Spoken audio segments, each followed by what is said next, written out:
They smiled like they loved me. Her father asked for my blessing. Her mother called me Anik. I even cried that night. I thought I finally belonged somewhere. Turns out, I'd paid for the performance. Turns out, I was the only one who didn't know it was a lie. And I found out the truth from a waiter. The tricycle bounced along the dirt road, its engine sputtering like an old man's cough. Janine's hand found mine in the darkness, her fingers small and warm against my calloused palm. I squeezed back, my heart hammering against my ribs like it hadn't in years. At 59, I thought those butterflies were dead. I thought that nervous excitement before meeting someone's parents was something I'd left behind in my 20s. But here I was, Harvey Nolan from Gatineau, Canada, sweating through my best polo shirt in the humid Philippine night, about to meet the family of a woman half my age. The air smelled of roasted fish and mango leaves, mixed with the exhaust from jeepneys rattling past us on the main road. "Are you nervous, Harvey?" Janine's voice cut through the engine noise, her accent making my name sound softer somehow. I turned to look at her in the dim light filtering through the tricycle's plastic windows. Her dark eyes searched my face, and I saw something there that made my chest tight. Care. Real care. "A little," I admitted, though nervous didn't begin to cover it. I was terrified, not of her parents, but of what this meant. Of how much I wanted it to be real. "They will love you," she said, her thumb tracing circles on my knuckles. "My nanay, she already says you are a good man. My tatay, he is excited to meet the one who makes me smile." I felt my throat tighten. When was the last time someone's parents were excited to meet me? My own son Jason barely called anymore, still bitter about the divorce, still angry that I'd retired early and left Canada. My ex-wife Linda had made sure her family saw me as the villain long before our marriage fell apart. But here, in this cramped tricycle bouncing toward a concrete house I'd never seen, I felt something I'd forgotten existed: hope. The tricycle slowed, and I saw warm light spilling from the windows of a modest home. Laughter drifted out into the night air, mixed with the sound of a radio playing soft Filipino music. Children's voices echoed from somewhere behind the house. This was it. This was the moment that would either confirm what I'd been feeling for the past 2 months, or remind me why men my age shouldn't chase dreams with women like Janine. The driver called out in Ilocano, and Janine responded, handing him the fare. I reached for my wallet, but she waved me away. "Tonight you are guest," she said firmly. As we climbed out, I adjusted my shirt one more time, checked that the small gift box was still secure in my jacket pocket. Inside were Canadian maple leaf pins for her parents and a small bottle of maple syrup. It seemed ridiculous now, these token offerings from a cold country to people who probably had no use for them, but Janine had said they would appreciate the thought. The front door opened before we reached it, and suddenly I was engulfed in warmth. Not just the humid air, but human warmth. A small woman with graying hair and kind eyes threw her arms around me, speaking rapid Ilocano while patting my back like I was her own son. "Nanay says welcome. Welcome to our home," Janine translated, though the woman's intentions were clear enough. Behind her appeared a man about my age, maybe a little younger, with calloused hands and a genuine smile that reached his eyes. He clasped my hand in both of his and said something in Ilocano that made his wife laugh. "He says you look like good man," Janine explained. "Strong hands, hard worker." I felt my eyes sting. When was the last time someone called me a good man? We moved inside, and I was struck by how clean everything was despite the obvious modesty. The concrete floors were swept spotless, plastic chairs arranged around a small table laden with food. The smell of grilled bangus and garlic rice filled the air, making my mouth water despite my nerves. They'd cooked for me. These strangers had prepared a feast for a foreign man they'd never met because their daughter cared about him. Janine's father, who insisted I call him tatay, poured Sprite into small glasses, while her mother, nanay, kept piling food onto my plate despite my protests. They spoke mostly in Ilocano, with Janine translating the important parts, but somehow the language barrier didn't matter. Laughter is universal. Kindness transcends words. When I presented the maple syrup and pins, Nanay actually gasped with delight, holding the little bottle up to the light like it was liquid gold. Tatay pinned the maple leaf to his shirt immediately and wore it for the rest of the evening. They asked about Canada through Janine, about the snow and the cold, about my work before retirement. I found myself telling stories I hadn't shared in years, about ice fishing with my grandfather, about the northern lights I'd seen from my cabin. They listened with genuine interest, not the polite attention I'd grown used to from Linda's family gatherings. As the evening wore on, Tatay pulled out a guitar and started playing soft Filipino songs. Nanay hummed along, occasionally bursting into full voice on choruses I couldn't understand but felt in my bones. Janine leaned against my shoulder, her body warm and trusting.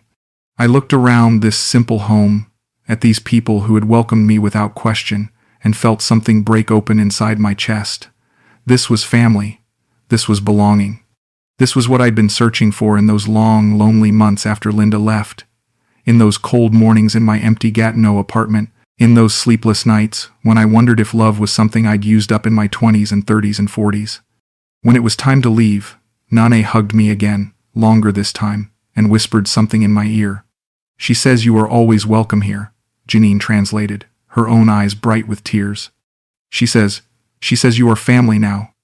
Tatay shook my hand again, then surprised me by pulling me into a quick embrace. Salamat, he said clearly, one of the few Ilocano words I'd learned. Thank you. But I was the one who should be thanking them. On the tricycle ride back to town, I couldn't stop the tears. They came quietly, rolling down my cheeks as we bounced through the darkness. Janine noticed and squeezed my hand tighter. Are you okay? She whispered. I'm perfect, I managed to say, and for the first time in years I meant it.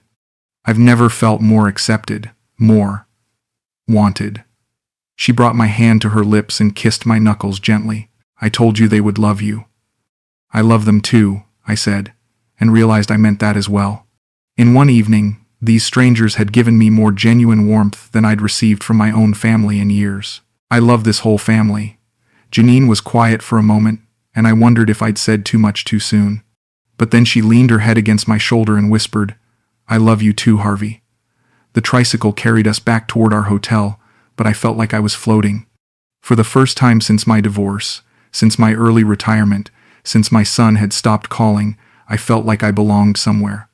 I felt like I mattered to someone. I felt like I was home. I had no idea I was paying for the performance. I had no idea I was the only actor who didn't know his lines. And I had absolutely no idea that in 2 days, a waiter would destroy everything I thought I knew about love, family, and the woman whose hand I couldn't stop holding. 2 months earlier, I was just another lost foreigner stumbling through the Laoag city wet market with a crumpled piece of paper and absolutely no idea what I was doing. The early morning air was thick with the smell of fresh fish, overripe mangoes, and something I couldn't identify but was pretty sure I didn't want to eat. Vendors called out prices in Ilocano while I stood there like a deer in headlights, holding up tomatoes and trying to remember if kamatis meant tomatoes or sweet potatoes. I'd been in the Philippines for 3 weeks, drawn by the promise of cheap living and warm weather after Linda took half of everything in the divorce. My pension would stretch further here, the internet had told me. The people were friendly, the culture was welcoming, and maybe, just maybe, I could figure out how to be happy again in a place where nobody knew about my failures. The retirement had been early but necessary. 27 years with the city of Gatineau, watching the same faces grow tired, pushing the same paperwork, coming home to a woman who'd stopped pretending she loved me somewhere around year 15.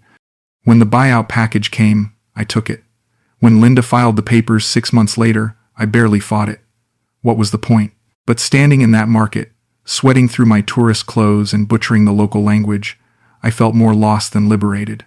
The vendor was patient with me, smiling and nodding as I held up vegetables in mangled pronunciation. I was pretty sure I'd just asked for 5 kilos of sweet potato when I wanted tomatoes for a simple pasta sauce. That's when I heard laughter behind me. Not mean laughter, but the kind that bubbles up when something is genuinely funny. I turned around and saw her for the first time, Janine. She was smaller than I'd expected when I heard the laugh, maybe 5'2", with shoulder-length black hair and eyes that crinkled at the corners when she smiled. She was wearing a simple sundress and flip-flops, looking completely at ease in the chaos of the market that had me ready to flee back to my hotel. "Excuse me, sir," she said in English that was better than my Ilocano would ever be. "I think you are asking for kamote, but you are holding kamatis." She pointed to the tomatoes in my hands, then to the sweet potatoes in the vendor's basket. "You want tomatoes, yes? For cooking?" I felt my face burn with embarrassment, but her smile was so warm that I found myself smiling back. "Yes, tomatoes." I'm trying to make pasta sauce, but I'm clearly in over my head. Ah, pasta. She clapped her hands together like I'd just announced something wonderful. I can help you. My English is good. And Manang Rosa here. She gestured to the vendor. She has the best tomatoes in the market. What followed was 15 minutes of the most pleasant shopping experience I'd had in years. Janine chatted with the vendor in rapid Ilocano, occasionally turning to explain what they were discussing. She says these tomatoes are perfect for sauce, not too sweet, not too sour, and she wants to know if you are American. Canadian. I corrected. Harvey Nolan. Harvey, she repeated, making it sound musical. I am Janine. And Manang Rosa says Canadians are good people. Her nephew worked in Toronto for 3 years. By the time we'd finished shopping, I had everything I needed for a proper meal, and had learned that Janine worked part-time at a call center, helping American customers with their cable TV problems. She was 26, lived with 2 roommates in a small apartment near the city center, and had studied education in college but couldn't find a teaching job that paid well enough. There are not many opportunities here, she said matter-of-factly, without self-pity. But I am trying to save money to help my family. I found myself lingering, not ready to end this first real conversation I'd had with someone since arriving in the Philippines. Can I buy you coffee? As a thank you for saving me from sweet potato pasta. She laughed again, that same bubbling sound that had first caught my attention. Yes, I would like coffee. There is a place near here, very Filipino style. You might like it. The cafe was nothing like the Starbucks I was used to back home. Plastic chairs, mismatched tables, a hand-painted sign advertising Best Kapeng Barako in Laoag. But the coffee was strong and sweet, and Janine was the best company I'd had in months. She asked about Canada without the usual questions about money or immigration. She wanted to know about the seasons, about ice fishing, about whether I missed the snow. I have never seen snow, she admitted. It looks so beautiful in movies, but also very cold. It's both, I said, beautiful and cold, like a lot of things worth experiencing. She tilted her head, considering this. You are alone here in Philippines? The question was gentle, not prying, but it opened something in me that I hadn't expected. My wife and I divorced recently. My son is grown, has his own life. I retired early and I guess I'm trying to figure out what comes next. That sounds lonely, she said simply. Not sad or sorry, just honest. It has been, I admitted, but today feels different. Better. She smiled at that, a softer smile than the one she'd given in the market. I am glad I could help. We talked for 2 hours, about her dreams of traveling, of seeing snow someday, of helping her parents, who still lived in their small barangay north of the city, about my years working for the government, the slow death of my marriage, the strange freedom of being completely untethered for the first time in decades. When she had to leave for her afternoon shift at the call center, I asked if I could see her again. I would like that, she said, writing her number on a napkin in careful script. Maybe tomorrow. You can show me how to make this pasta? I have never tried cooking foreign food. Walking back to my hotel that afternoon, I felt lighter than I had in years. Not just because Janine was beautiful, though she was. Not just because she'd been kind to a fumbling foreign man, though she had been. But because she'd looked at me like I was interesting, like my stories mattered. Like I was more than just another failed marriage and early retirement. I texted her that evening, a simple, "Thank you for rescuing me today." Her response came quickly. "Thank you for the coffee and stories. Sleep well, Harvey." I did sleep well that night, better than I had since arriving in the Philippines. I dreamed of laughter in markets and conversations over strong coffee, of a woman who said my name like it meant something good. I had no idea that in 2 months, I'd be crying in a tricycle after meeting her parents. I had no idea I'd wire 8,000 Canadian dollars to help buy land for a family that wasn't real. I had no idea that the best day of my retirement would also be the setup for the worst betrayal of my life. All I knew that night was that Janine had made me feel human again, and for a lonely man in a foreign country, that felt like everything. The mornings were what convinced me it was real. Not the grand gestures or passionate declarations, but the quiet moments when Janine would show up at my hotel room door with a paper bag containing 2 still warm pandesal rolls and a small container of coffee she'd bought from the street vendor downstairs. "Good morning, Harvey," she'd say, her voice still soft with sleep, her hair a little messy from the tricycle ride. I thought you might be hungry. Those first few weeks felt like discovering a language I'd forgotten I spoke. The language of small kindnesses, of someone thinking about you when you're not around, of mattering enough to warrant fresh bread and hot coffee delivered to your door before the sun was fully up. She'd sit cross-legged on my hotel bed while I ate, telling me about her plans for the day or asking about mine. There was no rush, no agenda, just the comfortable intimacy of shared morning time. In Philippines, we say kumain ka na, when we care about someone, she explained one morning, watching me bite into the soft bread. It means, have you eaten? But really, it means, are you taking care of yourself? Are you okay? I'd never thought about food as love before. Linda used to cook because it was expected, because someone had to feed the family. Meals were fuel, obligation, routine. But when Janine brought me those simple rolls, when she'd insist on cooking garlic rice and fried egg in my hotel's tiny kitchenette, it felt like care made tangible. One afternoon, I noticed a loose button on my favorite shorts hanging by a thread. I was fumbling with it, trying to remember the last time I'd sewn anything, when Janine quietly took the shorts from my hands. I can fix this, she said, pulling a small sewing kit from her purse like it was the most natural thing in the world. I watched her work, her fingers quick and sure with the needle, reinforcing the button with neat, tight stitches. My nanay taught me, she said without looking up. She says a good woman takes care of her family's clothes. Family. The word hit me harder than it should have. When was the last time someone had considered me family enough to mend my clothing? When Janine finished, she held up the shorts to check her work, then nodded with satisfaction. Like new, she announced, handing them back to me with a smile that made my chest tight. The night I got food poisoning from street vendor fish that had been sitting in the heat too long, Janine didn't hesitate. I'd texted her that I was sick, expecting maybe some advice about medicine to buy. Instead, she showed up at my hotel room with a bag full of supplies, oral rehydration salts, plain crackers, bottled water, and a determination to take care of me that would have been overwhelming if I hadn't felt so miserable. You should not be alone when you are sick, she said firmly, setting up camp in the chair beside my bed. For 12 hours, she stayed.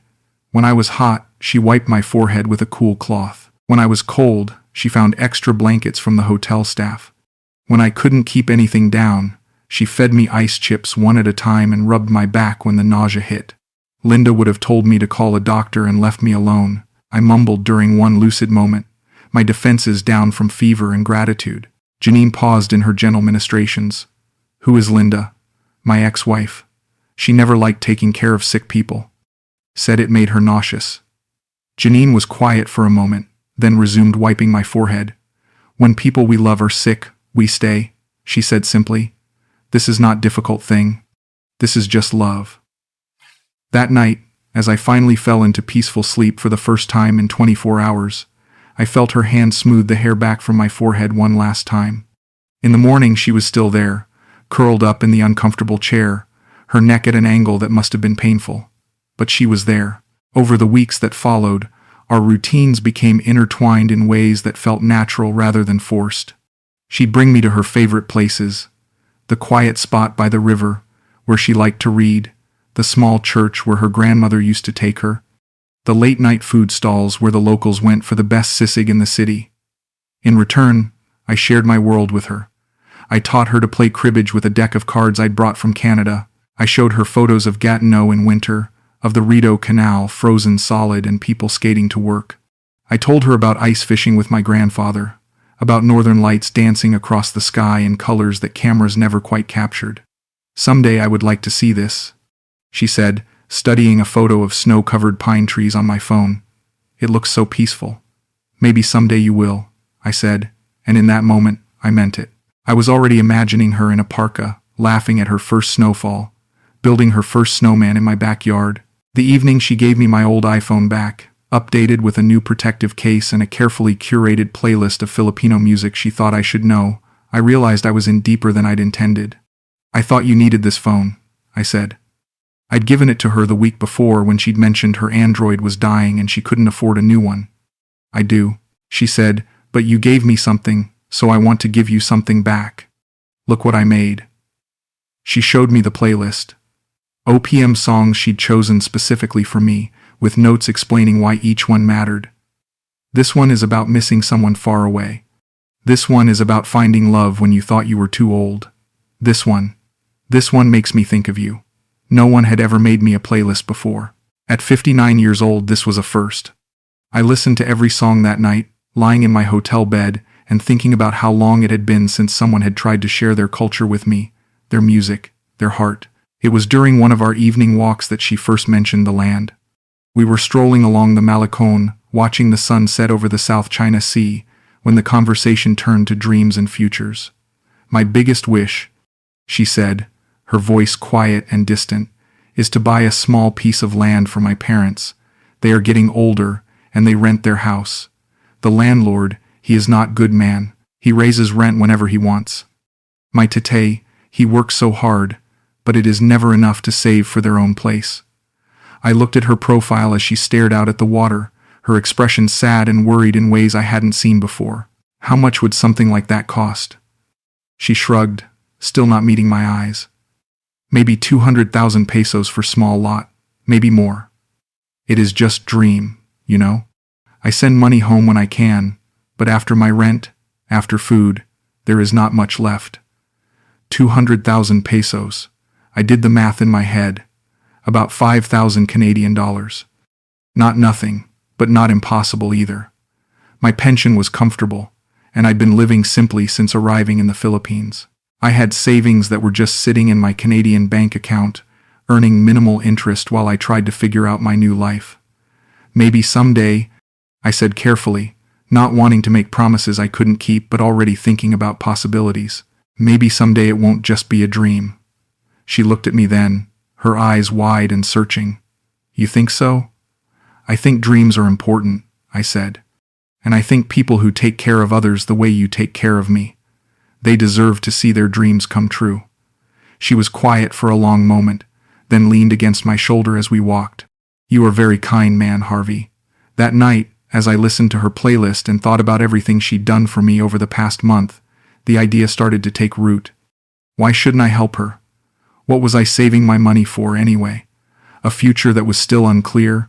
A retirement plan that felt empty without someone to share it with? Janine had given me more genuine care and affection in 6 weeks than I'd received in the last 6 years of my marriage. She'd introduced me to her world, nursed me through sickness, mended my clothes, brought me food, and made me feel valued in ways I'd almost forgotten were possible. The least I could do was help her family. The least I could do was turn her impossible dream into something achievable. I had no idea that her dream was specifically designed to empty my bank account. I had no idea that the worried expression when she talked about her parents was carefully rehearsed for maximum emotional impact. I had no idea that the woman who had been showing me love in all the little things was actually showing me a performance crafted to perfection. All I knew was that I was falling in love with someone who seemed to love me back, someone who made me feel useful and wanted and necessary. And when someone makes you feel that way after years of feeling invisible, you start thinking about grand gestures. You start thinking about $8,000 and land purchases and dreams coming true. You start thinking about being someone's hero, and you have no idea you're about to become someone's mark. The call came on a Tuesday morning while I was drinking coffee and reading emails from my son Jason. Another terse response to my attempt at conversation, another reminder that early retirement and moving to the Philippines had disappointed him in ways I was still trying to understand. I was considering whether to try calling him when my phone buzzed with Janine's number. Harvey? Her voice was different. Urgent. Excited. Almost breathless. Something happened. Something wonderful, but also. She paused, and I could hear traffic in the background, the sound of jeepneys and tricycles that meant she was calling from the street. Can you meet me? Near the cathedral? I have news. 20 minutes later, I found her sitting on the stone steps of St. William's Cathedral, her hands clasped tightly in her lap, her eyes bright with something between hope and fear. She jumped up when she saw me, grabbing my hands before I'd even sat down. Harvey, I cannot believe it. My cousin, Maria, she called this morning. You remember, I told you about her? She lives near my parents' barangay? I nodded, though I wasn't sure I actually remembered this cousin. Janine had mentioned so many relatives over the weeks we'd been together that I'd stopped trying to keep track of who was who. Her neighbor wants to sell his land. 2 hectares, Harvey. 2 full hectares, right next to where my parents live. Good soil, already has some fruit trees, even has access to the road. She was talking fast, her words tumbling over each other in her excitement. But this is the thing, he needs to sell quickly. His son in Dubai, he has medical emergency, needs money for operation, so he is selling below market price. I felt my heart start to pound, not from excitement but from the sudden weight of where this conversation was heading. How much below market price?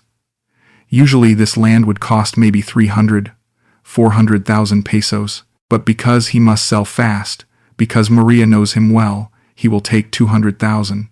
Harvey, this is the land I dreamed about for my parents. This is perfect. 200,000 pesos. I'd been doing the currency conversion so often over the past weeks that the number automatically translated in my head. About 5,000 Canadian. Exactly what I'd been thinking about, exactly what I'd calculated as possible. But there is problem, Janine continued, her grip on my hands tightening. He needs decision by Friday. Cash by next week. And my parents, they have maybe 40,000 saved. Maria can help with another 30. But the rest. She looked at me with eyes that were hopeful and terrified and desperate all at once. I know this is big thing to ask. I know we have not been together long time. But Harvey, this is chance that will not come again. This land, it will be security for my parents forever. No more rent, no more worry about landlord. I stared at her, my mind racing. 5,000 Canadian dollars wasn't nothing, but it also wasn't everything I had. My divorce settlement, my pension, my savings, I was comfortable enough to help. The question wasn't whether I could afford it. The question was whether I should. How much would you need? I heard myself ask, though part of me already knew the answer. Maybe 130,000 pesos. In Canadian, I think this is maybe 5,000. I know it is so much money, Harvey. I know I have no right to ask. But I will pay you back, every peso. I am getting more hours at call center. I can send you money every month until it is finished.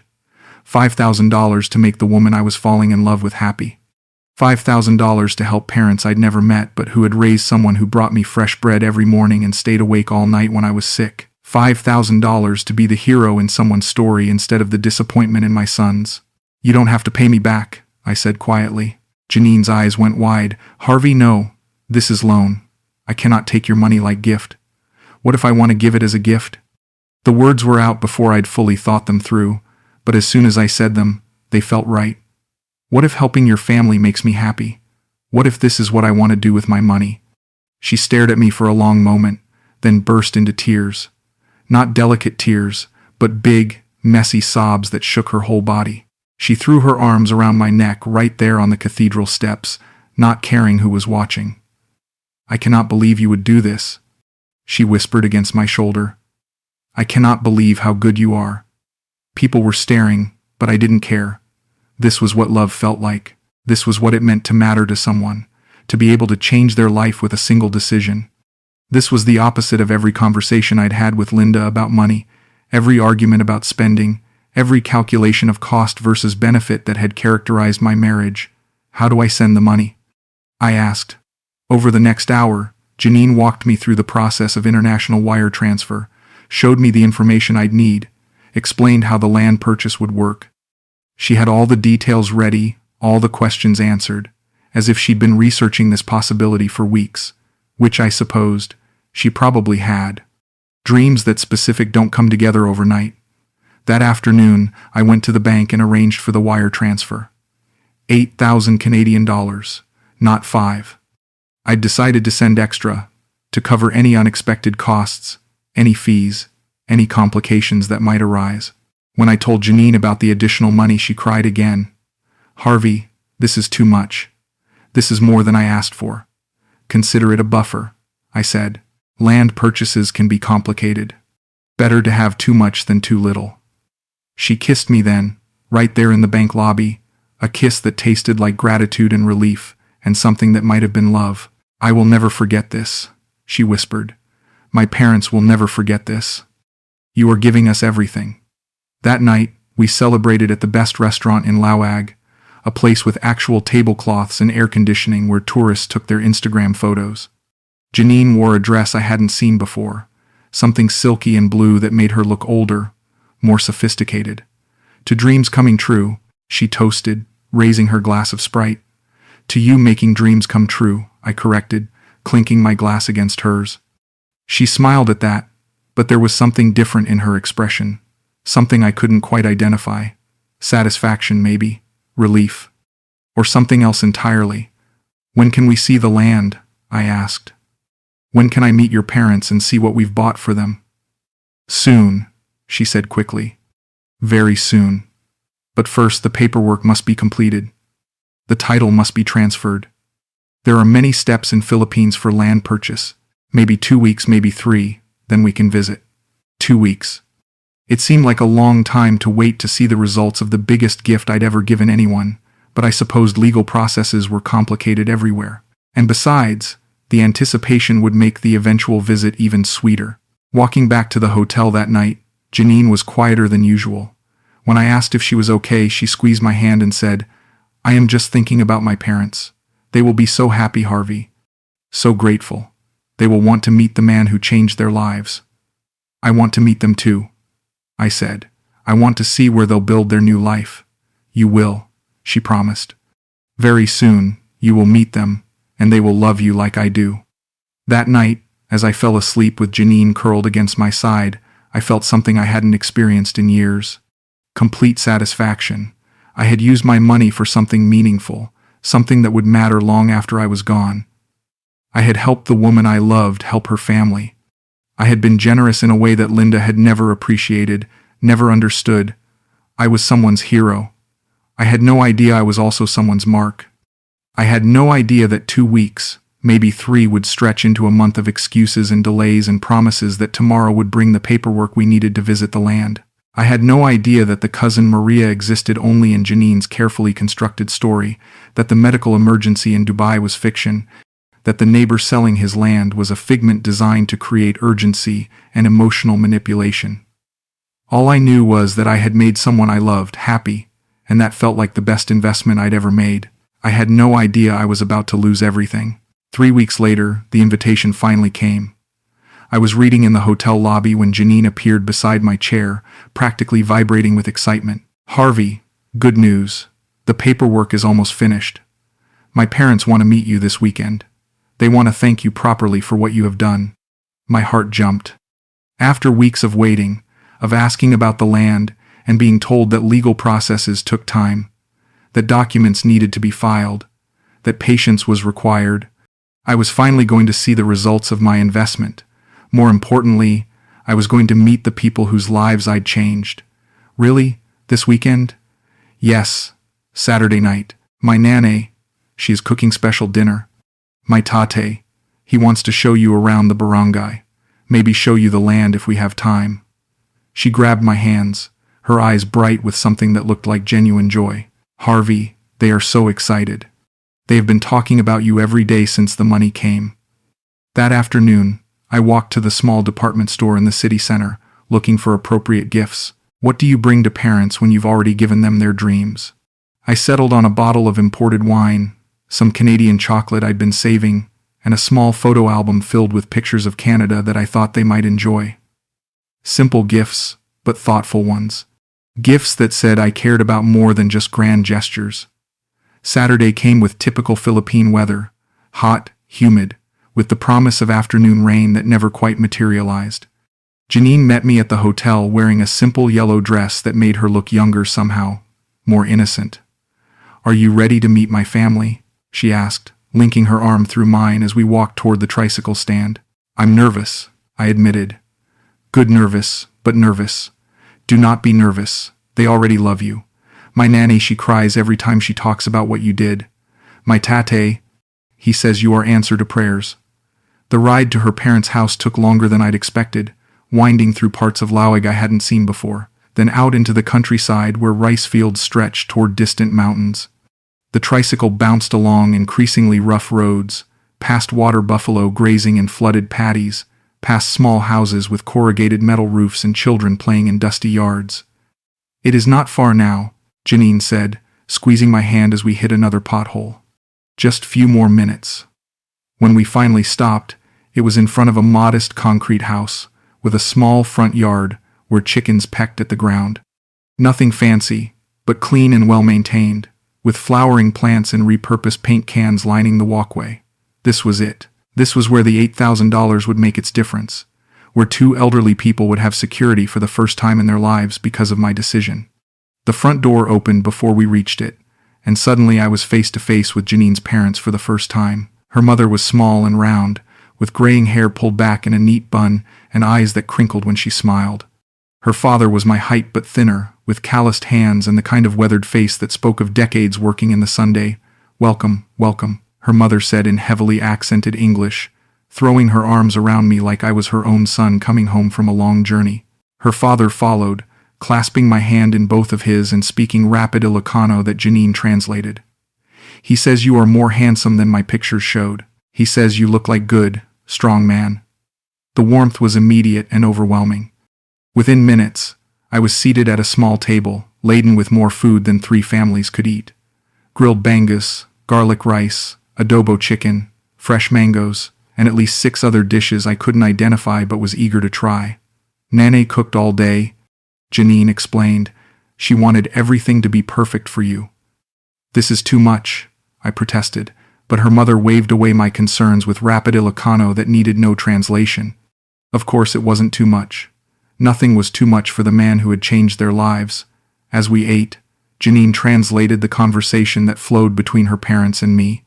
They wanted to know about Canada, about my work, about my family. When I mentioned my son Jason, her father nodded seriously and said something that made Janine smile. He says sons sometimes need time to understand their fathers. He says you seem like good father, patient father. I felt my throat tighten. When was the last time someone had called me a good father? When was the last time anyone had defended my parenting choices? Her mother brought out a photo album, flipping through pictures of Janine as a child, gap-toothed grins, school uniforms, family celebrations. "She was always smart girl," her mother said in careful English, "always taking care of everyone. Now, she takes care of you too." "She takes very good care of me," I agreed, looking at Janine with what I'm sure was obvious affection. After dinner, her father suggested we sit outside where it was cooler. He produced a guitar and began playing soft Filipino songs while her mother hummed along. The music drifted across the small yard, mixing with the sound of crickets and distant conversations from neighboring houses. This was peace. This was family. This was everything I'd been missing without knowing it. "Tatay wants to know if you would like to see the land tomorrow," Janine translated during a break in the music. "The land we bought for them. It is not far from here, maybe 20 minutes by tricycle." My heart leaped. Finally. I would love to see it. Her father smiled and said something that made both women laugh. He says he wants to show you where he will plant vegetables, where Nanay will have her flower garden. He says it is good land, perfect land, and it is all because of your kindness. As the evening wound down, her mother disappeared into the house and returned with a small wrapped package. "For you," she said shyly, pressing it into my hands. "Small gift, but from heart." Inside was a hand-carved wooden bracelet, simple but beautifully made. "Tatay made this," Janine explained. "He works with wood sometimes, makes small things. He wanted you to have something from his hands, to thank you for what you gave from your heart." I felt tears sting my eyes as I slipped the bracelet onto my wrist. "Tell him, this is the most meaningful gift I've received in years." The translation made her father beam with pride. When it was time to leave, the goodbyes were long and emotional. Her mother hugged me repeatedly, speaking Ilocano in my ear that Janine translated as blessings and thanks and promises that I would always be welcome in their home. Her father shook my hand, then pulled me into an embrace that smelled of cigarettes and hard work and genuine affection. "They want you to come back soon," Janine said as we climbed into the tricycle for the ride back to town. "They want you to see the land, to be part of choosing where to build the new house." I leaned back in the tricycle seat, the wooden bracelet warm against my wrist, my heart full in ways I'd forgotten were possible. "I can't wait," I said honestly. "Your parents are wonderful people, Janine." I understand now why helping them was so important to you." She squeezed my hand in the darkness. "They love you already, Harvey. You are family now." Family. The word that had seemed so impossible 6 months ago when Linda signed the divorce papers, when Jason stopped returning my calls, when I'd felt like I was disappearing from everyone's life without leaving a trace. But here, in a tricycle bouncing through the Philippine countryside, holding hands with a woman half my age, who had just introduced me to parents who treated me like a son, I felt like I belonged somewhere again. "Tomorrow we see the land," Janine said sleepily, her head resting against my shoulder. "Tomorrow you see what your generosity created." I fell asleep that night thinking about vegetable gardens and flower beds, about a small house that would rise from good soil, about elderly parents who would spend their final years in security because of my decision to love generously. I thought about the wooden bracelet on my wrist, carved by grateful hands, given with genuine affection. I thought about how right everything felt, how natural and easy and meant to be. I had no idea that tomorrow would never come. I had no idea that the land existed only in Janine's imagination, that the parents I'd just met were actors hired by the day, that the wooden bracelet was probably mass-produced and purchased at the same market where we'd first met. I had no idea that in 48 hours a waiter would shatter everything I thought I knew about love, family, and the price of wanting to belong somewhere. All I knew that night was that I had found my place in the world, and it felt like coming home after a lifetime of being lost. The restaurant was Janine's choice, a place she'd been wanting to try in the newer part of Laoag where young professionals went for dates and business dinners. "To celebrate meeting my parents," she said when she suggested it. "To celebrate our family getting bigger." The irony of those words would hit me later, but that Monday night, they just made me smile. We sat at a corner table with a view of the street, watching jeepneys and tricycles navigate the evening traffic while we waited for our food.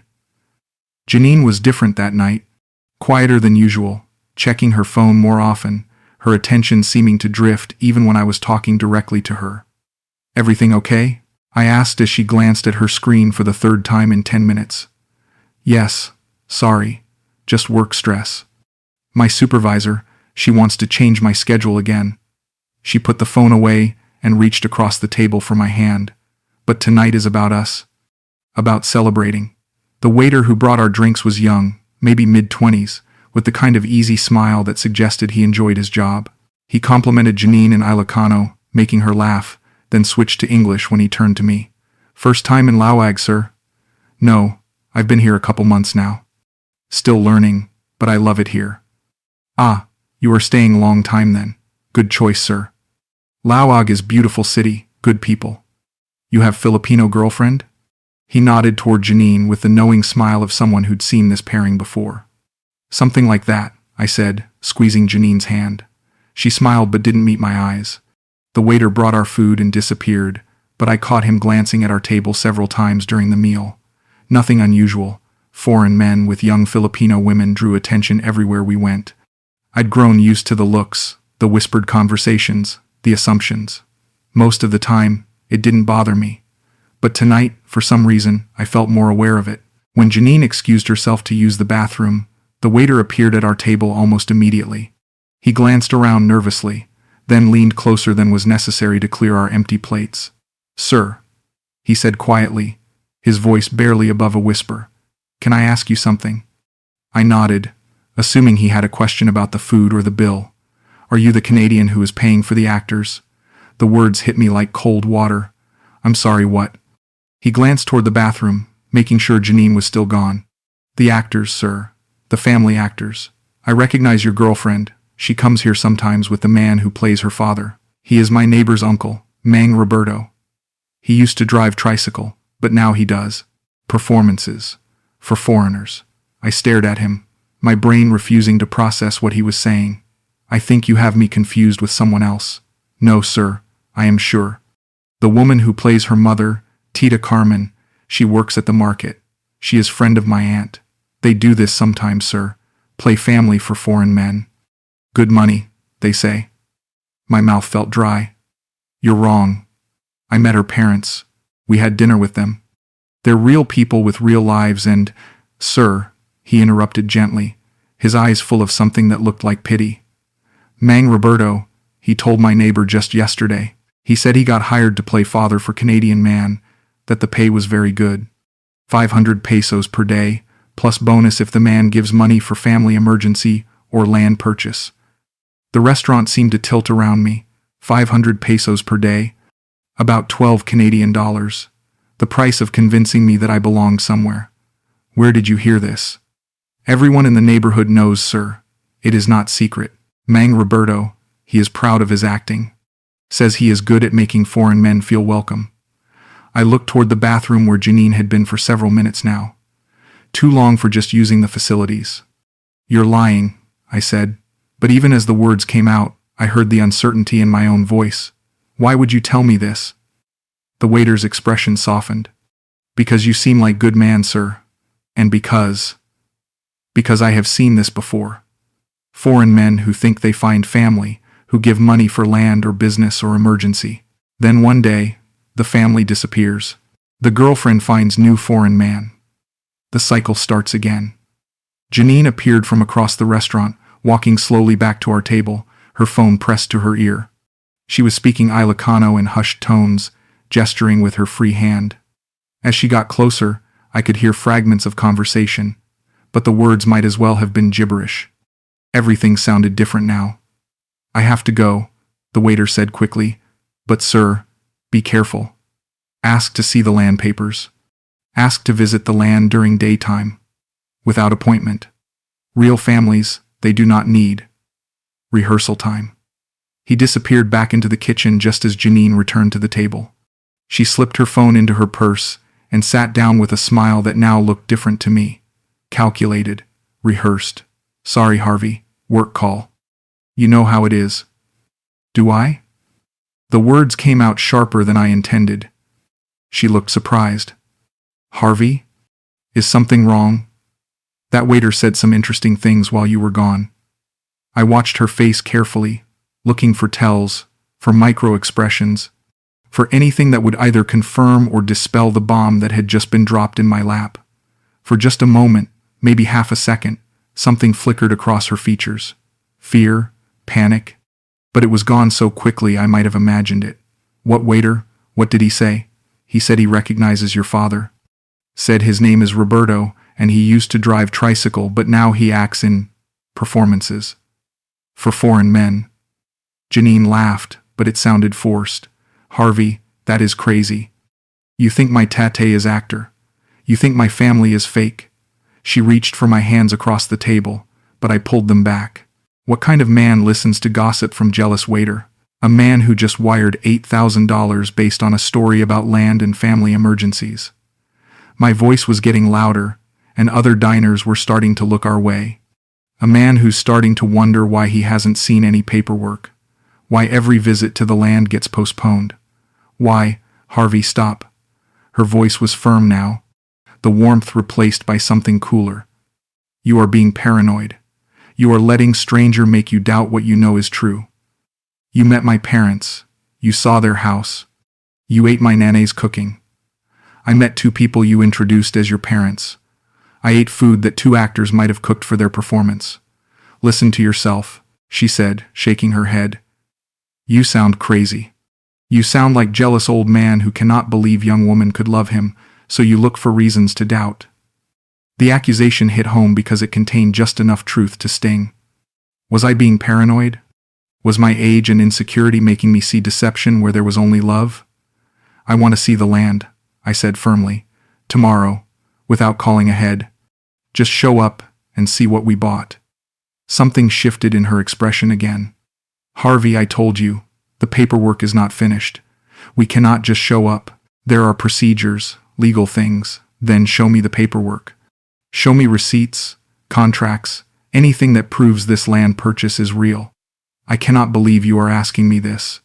She stood up abruptly, her chair scraping against the floor. I cannot believe you would rather trust gossip from stranger than trust the woman who loves you. If it's gossip, prove it wrong. Show me evidence. Show me. No. The word came out flat and final. I will not prove my love to you like I am criminal. If you do not trust me, if you think I am liar and my family are actors, then maybe we should not be together. She grabbed her purse and headed for the door, leaving me sitting alone at the table with half-finished plates and a growing certainty that the waiter had just saved me from something much worse than a broken heart. I paid the bill and walked back to my hotel in a daze, my mind racing between what I wanted to believe and what I was starting to know was true. The wooden bracelet felt heavy on my wrist now, like evidence of my own gullibility rather than a token of genuine affection. That night, I lay awake, staring at the ceiling, replaying every conversation, every gesture, every moment of the past 2 months, looking for clues I'd missed, red flags I'd ignored, signs that I was being played by someone who saw me as nothing more than a lonely old man with accessible money and desperate need for connection. I wanted to be wrong. I wanted the waiter to be mistaken, jealous, lying for reasons I couldn't understand. I wanted Janine to call and apologize for her reaction, to bring me evidence that would make everything make sense again. But my phone stayed silent, and in the silence, the truth started to take shape like a photograph developing in darkness, showing me a picture I didn't want to see but could no longer deny. The next morning, I woke up to silence. Not the usual tap on my door at 7:30, not the rustle of paper bags containing fresh Pandasol, not Janine's voice calling, "Harvey, good morning," through the thin hotel walls. Just silence. I checked my phone. No messages, no missed calls, no acknowledgement of the fight we'd had the night before or any attempt to smooth things over. For 2 months, Janine had been a constant presence in my days, as reliable as sunrise. Now, for the first time since we'd met, I was truly alone in the Philippines. I waited until 9 o'clock, then texted her. "Can we talk about last night?" I think we both said things we didn't mean. The message showed as read almost immediately, but no response came. By noon, I was pacing my small hotel room like a caged animal. I texted again. "Janine, please. Whatever's wrong, we can fix it. Read." No response. At 2 in the afternoon, I called. The phone rang 5 times, then went to voicemail. Her voice, cheerful and warm, asking callers to leave a message in English or Ilocano. The same voice that had whispered, "I love you," just 3 nights ago. I didn't leave a message. What would I say? "Come back so you can prove you're not scamming me. Come back so you can show me evidence that your family isn't a group of hired actors. Come back so I can feel less like an idiot for believing every word you said." By evening, my worry had transformed into something else. Anger, maybe. Or clarity. I walked to the restaurant where we'd eaten the night before, hoping to find the waiter who'd shattered my world with a few whispered words. He was there, setting up tables for the dinner service. When he saw me, his expression immediately shifted to concern. "Sir, you came back. Are you okay? I need to ask you more about what you told me last night. About the actors. About Mang Roberto." He glanced around nervously, then gestured for me to follow him to a quieter corner of the restaurant. "Sir, I hope I did not cause trouble for you." "You might have saved me from more trouble," I said honestly. "Can you tell me where I can find this Roberto? Where he lives?" "Sir." He hesitated, clearly uncomfortable. "Maybe it is better to just forget. Move on. There are many good Filipino women who are not. Who are honest. I need to know for sure. I need to see for myself." After a moment, he nodded. "He lives in Barangay San Lorenzo, near the elementary school. Small blue house with red gate. But sir, be careful. If they are still working. If the girlfriend still needs the family." "She's gone," I said simply. "Disappeared after you told me the truth." Which is answer enough, really. That evening, I tried calling Janine again. This time, the call went straight to voicemail. She'd turned off her phone or blocked my number. I sent one more text. $8,000, Janine. If this is real, if your family is real, if the land is real, then show me. Otherwise, I'll assume the waiter was right. The message showed, as delivered but never changed to read. She wasn't just ignoring me anymore. She was avoiding me entirely. Wednesday morning brought a knock on my door that made my heart leap, thinking Janine had finally come to explain everything. Instead, it was the hotel desk clerk with news that made my stomach drop. "Sir, the lady who usually visits you? She came by yesterday evening to return this." He handed me a plastic bag containing my old iPhone, the one I'd given her, the one she'd returned with the carefully curated playlist and protective case, the one that had made me feel like someone cared enough to share their culture with me. Did she leave any message? She said to tell you she is sorry it did not work out. That was it. No explanation. No attempt to defend herself against the accusations. No effort to prove the waiter wrong. Just, sorry it did not work out. Like our relationship was a job interview that hadn't gone well rather than 2 months of what I believed was genuine connection. I turned on the phone, hoping to find some final message, some explanation that would make sense of everything. Instead, I found that she'd deleted the playlist. All the Filipino songs she'd chosen specifically for me, all the notes about what each one meant, all the evidence of time and thought she'd put into sharing her world with me, gone. The photos from our time together had been deleted too. The selfies from the Malecon, the pictures of food we'd shared, the candid shots I'd taken of her reading in the park, all erased like they'd never existed, like I'd never existed. Thursday, I hired a tricycle driver to take me to Barangay San Lorenzo. The blue house with the red gate was easy to find, exactly where the waiter had said it would be. I sat outside for an hour, working up the courage to knock, trying to figure out what I would say if Roberto answered the door. In the end, I didn't need to knock. Around 3 in the afternoon, I saw him. The man I'd known as Janine's father, walking down the street in work clothes, carrying what looked like carpentry tools. He was older than he'd seemed that night at dinner, more weathered, and he walked with a slight limp that hadn't been evident when he was playing the role of proud tatay showing off his daughter's foreign boyfriend. I watched him turn into the yard of the blue house, watched him wave to neighbors who clearly knew him well, watched him disappear into a life that had nothing to do with the one he'd performed for me. I didn't confront him. What would be the point? He'd given a performance, I'd paid for it unknowingly, and now the show was over. Simple as that. On the ride back to my hotel, I asked the driver if he knew anything about Roberto. Ah, Mang Roberto. Yes, he is good man. Fixed my roof last year, very fair price. He does many jobs, carpentry, acting for tourists sometimes, very talented. Acting for tourists? Yes, sir. Sometimes foreign men want to meet Filipino family, but they are shy or they do not know how. So Roberto and his wife Carmen, they play family, very convincing, very professional. They make tourists feel welcome.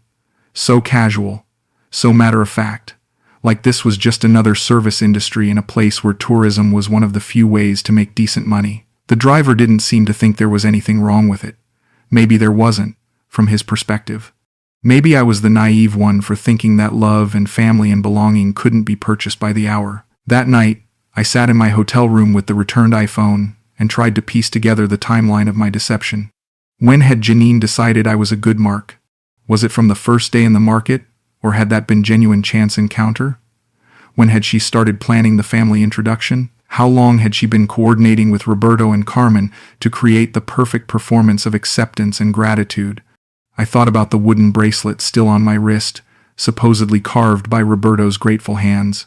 I thought about Carmen's tears when she hugged me goodbye, her promises that I would always be welcome in their home. I thought about the careful way they'd asked about my family, my work, my financial situation. All intelligence gathering disguised as warm family conversation. The most painful part wasn't the money, though $8,000 wasn't nothing. The most painful part was how perfectly they'd understood what I needed. They'd given me exactly what I was desperate for. Belonging, acceptance, the feeling that I mattered to someone, the illusion that my life had purpose beyond my pension payments. They'd diagnosed my loneliness with surgical precision and prescribed exactly the medicine I needed to feel human again. The fact that it was performance didn't make it feel any less real in the moment. That was what hurt the most. Not that I'd been fooled, but that I'd been fooled by something that felt so much like love. Friday morning, I made a decision that would either prove the waiter wrong or confirm my worst fears. I was going to find the land. If there really was a 2-hectare plot purchased with my $8,000, if there really was a family emergency in Dubai, if there really was a cousin named Maria who had connected Janine's parents with a desperate seller, then I would find evidence of it. And if I couldn't find evidence, then I would finally accept what my heart already knew. I hired a tricycle driver named Benji who spoke decent English and seemed genuinely interested in helping a confused foreigner figure out his problem. "You want to find land purchased by your girlfriend's family?" he asked as we negotiated the fare. "Sir, this should be easy thing. Land purchases, they require documents, papers filed with barangay captain. If land was purchased, there will be record. We started with the barangay hall where Janine had claimed her parents lived. A concrete building that served as the local government office, with plastic chairs outside where elderly men sat playing cards and discussing community business. The barangay captain, a woman in her 50s with tired eyes and a patient manner, listened to my story with the kind of expression that suggested she'd heard variations of it before. Canadian man looking for land purchased by Filipino family, she summarized when I finished explaining. You have names, address where family lives? I gave her everything I could remember. Roberto, Carmen, the street where I'd had dinner with them, any details that might help track down evidence of the land purchase.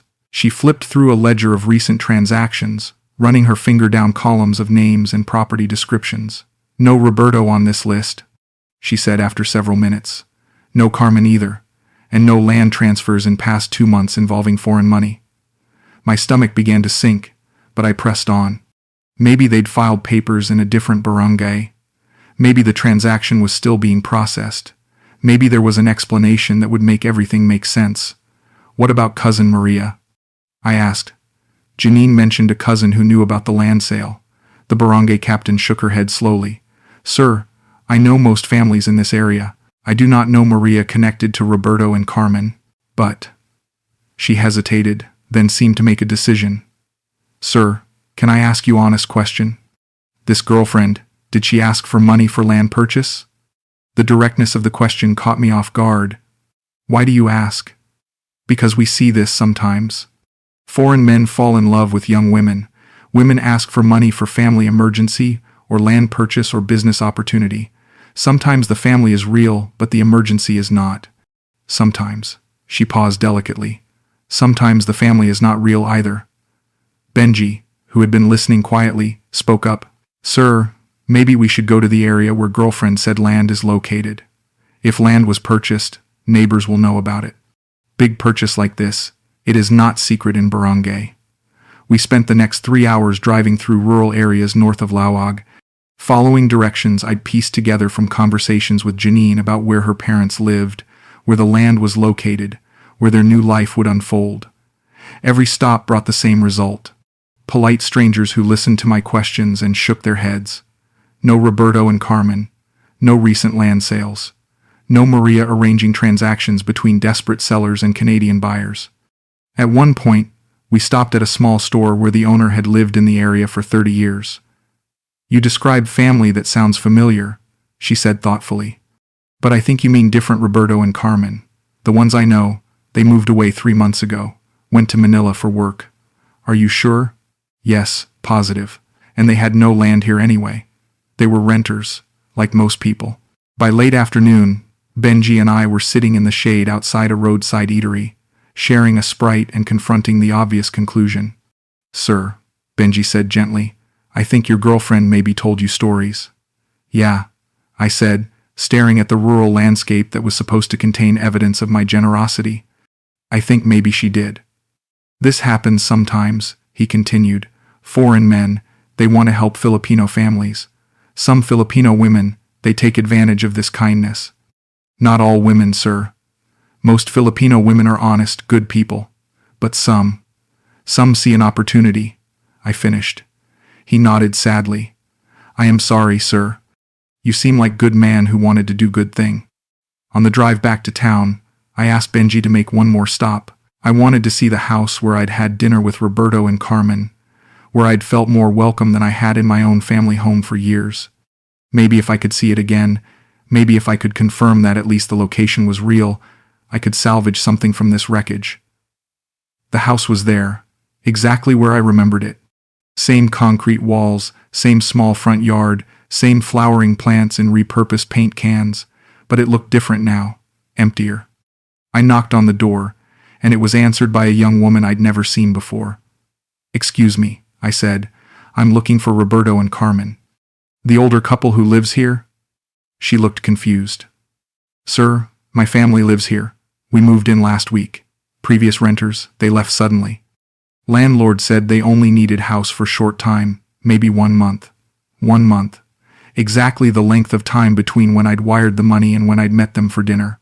Did they leave any forwarding address? No, sir. Landlord said they paid cash for 1 month, then disappeared. He was surprised they left early. I thanked her and walked back to Benji's tricycle, my legs feeling unsteady beneath me. 1 month rental. Cash payment. Disappeared when their job was finished. I couldn't have asked for clearer evidence if I'd been conducting a criminal investigation. Sir? Benji's voice was concerned. Are you okay? I'm fine, I lied. Just processing. As we drove back toward my hotel, I thought about the dinner I'd shared in that house just 5 days ago. The warmth, the laughter, the tears, in Carmen's eyes when she hugged me goodbye. The guitar music and family photos and promises that I would always be welcome. All of it staged. All of it performed with professional skill by people who had probably done this before, who knew exactly how to make a lonely foreign man feel like he'd found his place in the world. Benji, I said as we neared the city center, in your opinion, how much would someone pay actors to perform as a family for one evening? He was quiet for a moment, clearly uncomfortable with the question. Sir, I would not know about such things. Guess. Maybe 500 pesos each? If it was good performance, if they needed to be convincing for important foreigner. 500 pesos each, 1,500 total. About 37 Canadian dollars for the performance that had convinced me to wire 8,000. The return on investment was spectacular, if you looked at it from a business perspective. That evening I sat in my hotel room and did the math. $8,000 for the initial investment. Probably another 500 over the course of 2 months. For dinners, gifts, small expenses related to maintaining the relationship. 8,500 Canadian dollars total. In exchange for $37 worth of hired family affection and 2 months of companionship from a woman who had seen me as nothing more than a profitable opportunity, I wasn't angry anymore. Anger required energy I didn't have. Instead, I felt hollow, scraped clean, like someone had reached inside my chest and removed everything that had made me feel human for the past 2 months. The wooden bracelet was still on my wrist, and I couldn't bring myself to take it off. Not because I still believed it was a token of genuine affection, but because I needed the reminder. I needed something to help me remember that wanting to belong somewhere can make you vulnerable to people who specialize in selling belonging to desperate strangers. I thought about calling Janine one more time, not to argue or demand explanations, but just to acknowledge that she'd been very good at her job. She'd identified exactly what I needed and delivered it with enough authenticity to make it feel real. If it was a scam, it was a masterful one. But I didn't call. What would be the point? The performance was over, the money was gone, and calling would only confirm what we both already knew. I had been played by professionals, and they had played me perfectly. Saturday morning arrived with the kind of relentless sunshine that made everything look too bright, too sharp, too real. I'd been awake since 4, lying in bed and staring at the ceiling while the truth settled into my bones like arthritis. Janine was gone. The family was fake. The land didn't exist. The $8,000 was never coming back. The love I'd felt for 2 months was built on a foundation of professional deception, but knowing something and accepting it are different things entirely. Even with all the evidence, even after Benji and I had confirmed that no land had been purchased, no family existed, no cousin Maria had ever arranged anything, part of me kept hoping my phone would ring, that Janine would call with an explanation that would make everything make sense again, that she'd apologize for running away and show me paperwork that proved the waiter was wrong, that my investigation had missed something, that love could triumph over logic if I just wanted it badly enough. Instead, I got silence. The kind of silence that speaks louder than words. I opened my phone and scrolled through the photos from the dinner at Roberto and Carmen's house. There was Carmen's face, beaming as she hugged me goodbye. Roberto, proudly wearing the Canadian maple leaf pin I'd given him. Janine, radiant and happy, sitting between the people she'd convinced me were her parents. We all looked so genuine, so content, so much like a real family celebrating a real relationship. The camera had captured none of the deception, none of the calculation, none of the performance. It had captured only what I'd seen in that moment: belonging, acceptance, love. I stared at one photo for a long time. It was taken just before we left, all 4 of us crowded together in the small living room. Janine had asked another family member, probably another actor, I realize now, to take the picture. In it, Roberto's arm is around my shoulders like I'm his son. Carmen is holding my hand. Janine is pressed against my side, smiling up at me with what looks like genuine affection. I'm grinning like an idiot, my face flushed with happiness and too much Sprite, looking more relaxed and content than I had in any photo from the last decade of my marriage. That's what broke my heart. Not that they'd lied to me, but that they'd given me exactly what I needed.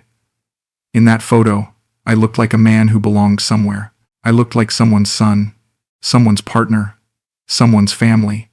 I looked happy in a way that felt foreign to my own eyes.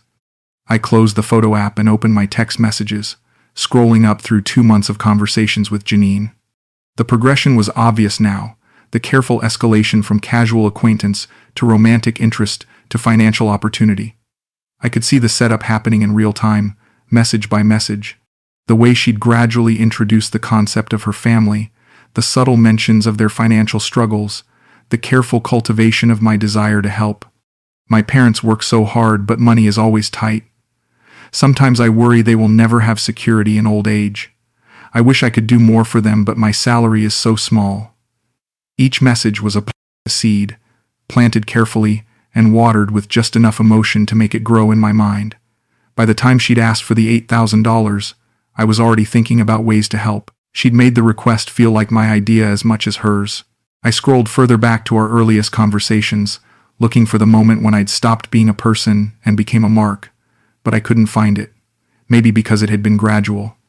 Maybe because she was too skilled to leave obvious fingerprints.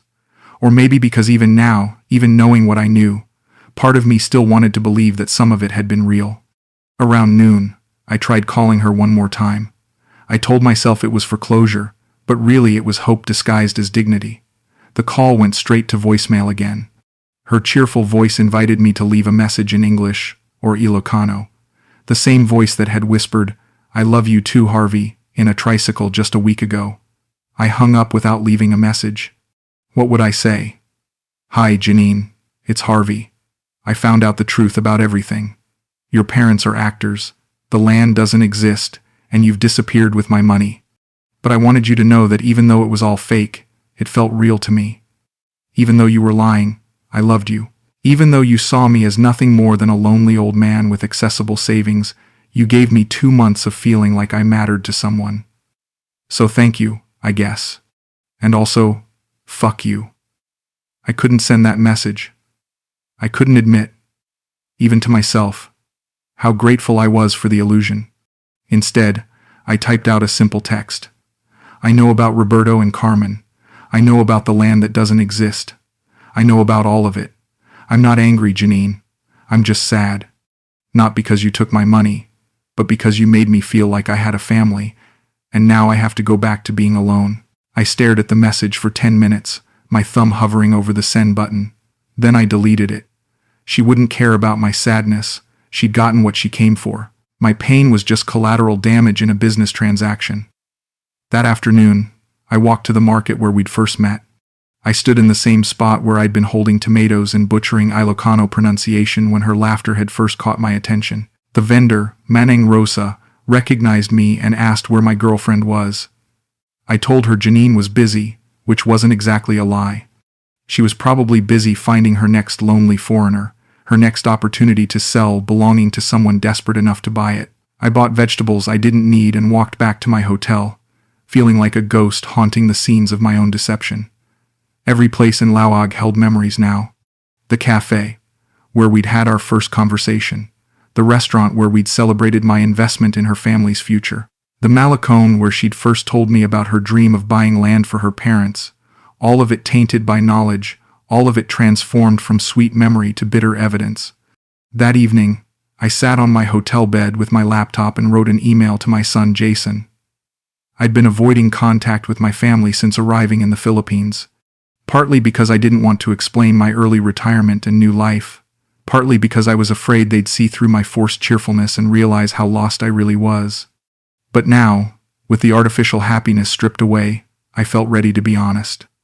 "Jason, I know we haven't talked much since I moved here, and I know you think I made a mistake leaving Canada. You were probably right. I got involved with someone, and it didn't work out, and I made some financial decisions that weren't smart. I'm not ready to come home yet, but I wanted you to know that I'm okay.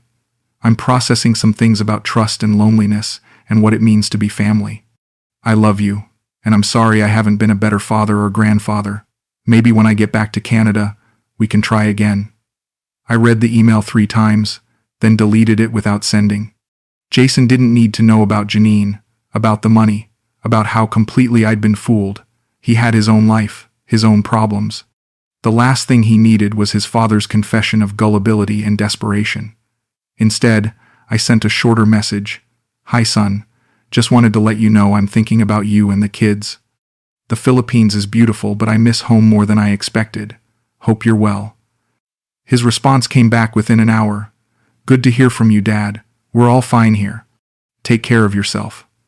Short, polite, distant. But it was something. A reminder that I had connections beyond the artificial family I'd purchased unknowingly in a restaurant performance. As night fell, I looked through the photos one more time before closing my phone. Roberto and Carmen, smiling and welcoming. Janine, beautiful and loving. Me, happy and hopeful, and completely oblivious to the truth. In a strange way, those photos represented the best 2 months I'd had in years. Even knowing they were based on lies, even understanding that every smile was calculated and every gesture was performed, they showed me a version of myself I'd forgotten existed. A man who could love generously, who could trust completely, who could believe in the possibility of family and belonging and second chances. That man had been naive and foolish and easy to manipulate. But he'd also been capable of joy, of hope, of the kind of open-hearted optimism that I'd thought Linda had killed in me permanently. Maybe losing $8,000 was the price of remembering who I used to be. Maybe being betrayed by someone I loved was worth discovering that I was still capable of love. Maybe being alone again was better than being in fake family that felt real enough to fool me. Or maybe I was just trying to find meaning in meaninglessness, trying to transform my humiliation into wisdom, my gullibility into growth. Maybe sometimes getting scammed is just getting scammed, and there's no deeper lesson beyond don't trust beautiful young women who ask for money. I fell asleep that night, still wearing the wooden bracelet, still carrying the weight of photos I couldn't delete, still holding on to fragments of a love that had never been real but had felt real enough to change me. Tomorrow, I would start figuring out how to rebuild my life from the ruins of my illusion. Tonight, I just wanted to remember what it had felt like to belong somewhere, even if I'd had to pay for the privilege. The flight from Manila to Toronto took 22 hours with layovers. 22 hours to think about everything I was leaving behind and everything I was returning to. I'd stayed in the Philippines another 3 weeks after discovering the truth, partly because I'd already paid for the hotel room, partly because I wasn't ready to face the questions that would come when I got home, but mostly because leaving felt like admitting defeat, like acknowledging that my attempt at reinvention had failed spectacularly. The airplane seats were cramped and uncomfortable, filled with other travelers who had their own reasons for crossing the Pacific. I watched movies I'd already seen, ate processed airline food that tasted like cardboard, and tried not to think about the last time I'd been on this route. 7 months ago, flying the other direction, full of hope and plans and the naive belief that geography could solve the problems that lived inside my own skin. Now I was going home $8,000 poorer and infinitely wiser about the cost of loneliness. Toronto Pearson Airport felt like returning to a previous life. The announcements in English and French, the familiar accents, the winter clothing in store windows advertising sales I'd missed while living in perpetual summer. Everything looked the same, but I felt like a different person walking through the terminal. The Harvey who had left Canada in February was running from the failure of his marriage and the emptiness of early retirement. The Harvey, coming back in September, had learned that emptiness was portable, that you could carry your loneliness anywhere, and that people who specialized in identifying desperation could spot it from across a crowded market. The bus ride from Toronto to Gatineau gave me 2 more hours to prepare for the homecoming I'd been dreading. My apartment, the same bachelor pad I'd moved into after Linda took the house in the divorce, was exactly as I'd left it. Sparse furniture, unpaid bills stacked on the kitchen counter, a refrigerator containing nothing but condiments and expired milk, the accumulation of a man who had given up on domestic life, who had been marking time until he could figure out what came next. The silence was immediate and absolute. No street vendors calling out their wares in languages I couldn't understand. No jeepneys backfiring in the distance. No warm, humid air carrying the smell of grilled fish and tropical flowers. Just the antiseptic quiet of Canadian climate control and the distant hum of highway traffic. I sat in my living room chair, the one piece of furniture Linda had let me take from our marriage, and tried to remember what my life had been like before Janine. The routine of it came back slowly. Morning coffee while watching the news. Afternoon walks around the neighborhood. Evening television shows that helped pass the time until sleep. Weekends at the mall or the library. Anywhere with other people so I wouldn't have to acknowledge how alone I was. It had been a life, but barely. An existence maintained through habit rather than purpose, sustained by pension payments and the hope that something would eventually change. The first week back was the hardest. I kept reaching for my phone to share observations with Janine before remembering that she was gone, that she had never been what I thought she was anyway. I found myself looking for Filipino restaurants in Ottawa, wanting to maintain some connection to the culture that had briefly felt like home. I downloaded Duolingo and tried to continue learning Ilocano, though I couldn't explain why I wanted to master a language I'd never use again. My sister Marie called on the third day back. She'd been the only family member who'd supported my decision to try something different after the divorce, who'd encouraged me to take risks and pursue happiness wherever I might find it. "Harvey, you're back. How was it? Tell me everything. Did you meet anyone special?" The questions came rapid fire, full of the enthusiasm she'd been saving up for months. I didn't know how to answer. Had I met someone special? Yes, I'd met Janine, who had made me feel more alive and connected than I had in years. But Janine was a fiction, a performance created by a woman whose real name I probably didn't even know. I'd also met Roberto and Carmen, who had welcomed me into their home with warmth and acceptance that felt genuine even though it was purchased by the hour. "It was complicated," I said finally. "I learned a lot about myself, some of it good, some of it not so good." "That sounds mysterious. Are you okay? You sound different."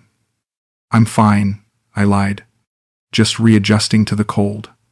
We talked for another 20 minutes, Marie filling me in on family news I'd missed, neighborhood gossip that felt trivial after what I'd been through. When she asked if I'd be staying in Canada permanently now, I realized I didn't know the answer. "For now," I said. "We'll see what happens." After hanging up, I sat in the growing darkness of my apartment and thought about what I wanted my life to look like going forward. I could return to my old routine, the quiet desperation, disguised as contentment that had characterized my first year of retirement. I could pretend that nothing had happened, that I'd simply taken an expensive vacation that hadn't worked out as planned. Or I could acknowledge that something fundamental had changed in me, not just the discovery that I was still capable of love and trust and generosity, but the realization that my loneliness was a choice as much as a circumstance. I'd been so focused on what I'd lost, tending my marriage, my career, my sense of purpose, that I'd forgotten what I still had. A son who responded to my emails even if his replies were brief. A sister who cared enough to call and check on me. A pension that allowed me to live comfortably, to travel, to take risks that other men my age couldn't afford. The ability to start over, to build something new from the ruins of what I'd thought my life would be. That night, I finally sent the email to Jason that I'd written and deleted in the Philippines. Not the original version full of confession and regret, but something simpler and more honest. "Jason, I know we haven't had much contact since I retired, and I know my decisions have been hard for you to understand. I made some mistakes while I was away, learned some difficult lessons about trust and loneliness. I'm back in Gatineau now, and I'd like to try being a better father and grandfather if you're willing to let me. Maybe we could get coffee sometime, just talk. I miss you." His response came the next morning. "Dad, I'm glad you're back safely. Coffee sounds good. How about Sunday afternoon?" Sunday afternoon, 2 days away. Enough time for me to figure out what I wanted to say to my son about failure and hope, about the difference between being alone and being lonely, about the expensive education I'd received, in recognizing the difference between love and performance. I spent those 2 days walking around Gatineau, reacquainting myself with the city I'd been so eager to leave just 7 months before. The Rideau River, frozen solid in winter but now flowing freely under the September Sunday. The market where I'd bought vegetables during my marriage, where vendors knew me by name and asked after Linda long after she'd stopped coming with me. The coffee shop where I'd spent countless afternoons after the divorce, reading newspapers and watching other people live their lives. It all looked the same, but it felt different. Or maybe I was the one who was different. Sunday came with the kind of crisp autumn air that reminded me why I'd once loved living in Canada. Jason and I met at a cafe downtown, neutral territory where we could talk without the weight of family history pressing down on us. He looked older than I remembered, more settled, more confident in his skin. "You look tan," he said as we settled into a corner booth. "Philippines agrees with you." "Some parts of it did," I said carefully. "Others not so much." We talked for 3 hours. Not about Janine or the money or the elaborate deception that had defined my summer, but about simpler things. His work, his kids, his hopes for the future. My retirement, my plans, my growing understanding that home wasn't a place you found but something you built wherever you were. When he asked why I'd come back, I told him the truth without telling him everything.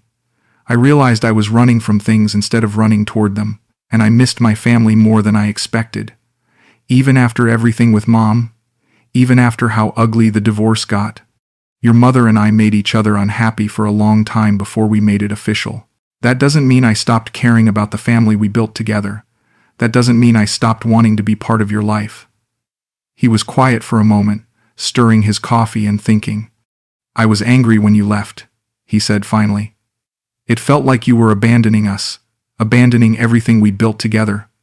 "I was angry too," I admitted. "At myself, at your mother, at the way my life had turned out. I thought distance would help. I thought starting over somewhere else would fix what was broken. Did it? It taught me that what was broken was inside me, not around me. You can't outrun loneliness, Jason. You can only learn to live with it or find ways to connect with people that don't require you to be someone you're not." We parted that afternoon with plans to get together again the following weekend, this time with his wife and kids.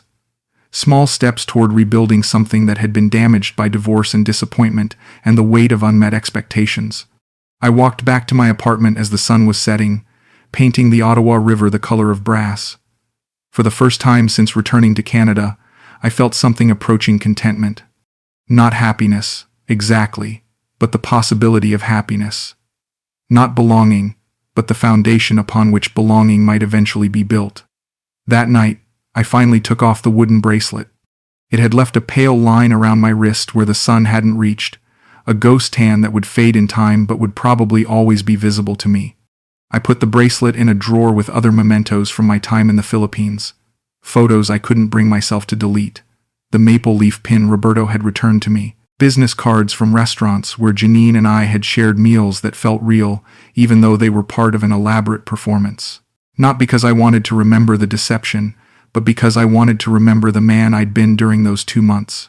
The version of myself who was still capable of grand gestures and foolish hope, who could love completely even when that love wasn't returned, who could trust strangers and believe in the possibility of family with people who shared nothing but good intentions and shared meals.